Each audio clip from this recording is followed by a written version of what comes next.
பேசுகிறேன். என் பெயர் எம். முகமது ஃபாரூக். நான் 4ஆம் வகுப்பு ஆ பிரிவில் படிக்கின்றேன். அன்னையாய் தந்தையாய் அரவணைத்து கற்கின்ற அறிவு சுதிரேட்டும் ஆசானை வணங்கி ஊடன் என்னும் மூட்டை உடைத்து நாட்டை வளமாக மாற்ற வரிசையில் நிற்கும் எனது சகோதர சகோதரிகளே, உங்கள் நேர்க்கும் முதற்கண் வணக்கமாகட்டும் என்று சொல்லி ஏற்றுக்கொண்ட தலைப்பில் நேற்று பேச வந்துள்ளேன். தாருங்கள் தங்கள் கவனங்களே. நான் இன்று உங்களிடம் பேசி எடுத்துக்கொண்ட தலைப்போ விடுதலை போராட்ட வீரர்கள் என்ற தலைப்பில் என் நெஞ்சில் ஆழத்திலிருந்து ஒரு சில வார்த்தைகள் இதோ. வணிக நோக்கத்துடன் வந்த ஆங்கிலேயர் பின் நம் இந்திய தேசத்தை முழுவதுமாக கைப்பற்றிய நம் நாட்டு வளங்களை கொள்ளையடித்தான். இதனால் விடுதலை போராட்டம் நாடெங்கும் நடந்தது. இதன் காரணமாக 1947 ஆகஸ்ட் 15ஆம் தேதி சுதந்திரம் அடைந்தோம். சுதந்திர போராட்டத்தில் இந்தியர்களின் பங்கு தனிச்சிறப்புடையதாகும். கத்தியின் ரத்தமின்றி யுத்தம் என்று வருகிறது என்ற அகிம்சை வழியிலும் சொந்த நாட்டின் பார்க்கடிமை செய்தே துணிஞ்சிட்டோம், இனி அஞ்சி விட்டோம். எந்த நாட்டிலும் இந்த அநீதி ஏற்குமோ தெய்வம் பார்க்குமோ என்று வீறு கொண்டே இந்திய விடுதலைக்காக பாடுபட்ட வீரர்கள் பலர்.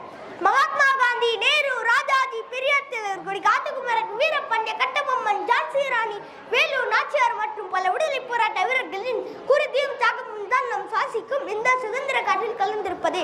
இந்திய விடுதலைக்காக அகிம்சை வழியில் காந்தியும் அச்சமில்லை அச்சமில்லை அச்சம் என்பதில்லையே என்று பாரதியும் சுதந்திரம் என்பது பிறப்புரிமை அடைந்தே தீரவென்று என்று திலகரும் இரத்தத்தை கொடுங்கள் சுதந்திரம் தருகிறேன் என்று நேதாஜியும் முழங்கிய முயற்சியங்கள் இன்று நம் காதுகளில் ஒலிக்கத்தான் செய்கிறது. அடிமை வாழ்விலிருந்து மீள கையில் கொடியேந்தி உரிமை குரல் உயர்த்தி காந்தி அகிம்சை வழியில் உயிரையும் கொடுத்த சுதந்திர போராட்ட வீரர்கள் முன் ஆயுதங்களின் தோற்று போயின. தண்ணீர் விட்டோ உலர்ந்தோம், கண்ணீரால் இப்பெயரை காத்தோம் என்ற வரிகள் விடுதலை கிடைக்க நம் வீரர்களில் எவ்வளவோ பாடுபட்டுள்ளன என்பதை புலப்படுத்துகிறது. ஆம், நம் மண்ணில் வீரம் புதைக்கப்படவில்லை, வைக்கப்பட்டுள்ளது.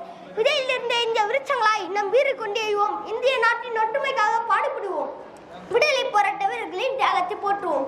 அகிம்சை வளர்ந்த நாடு, ஆன்மீகம் வளர்ந்த நாடு, இயற்கை செய்த நாடு, ஈகை நிறைந்த நாடு, உலகம் போட்டிய நாடு, ஊக்கமுடைய நாடு, எகச்சி முகந்த நாடு, ஏற்றம் கண்ட நாடு, ஐந்தினை வகுத்த நாடு, ஒற்றுமை விளக்கிய நாடு, ஓதலில் சிறந்த நாடு, ஔடதம் தந்த நாடு. பேச வாய்ப்பளித்த அனைவருக்கும் நன்றி. ஜெய் ஹிந்த்.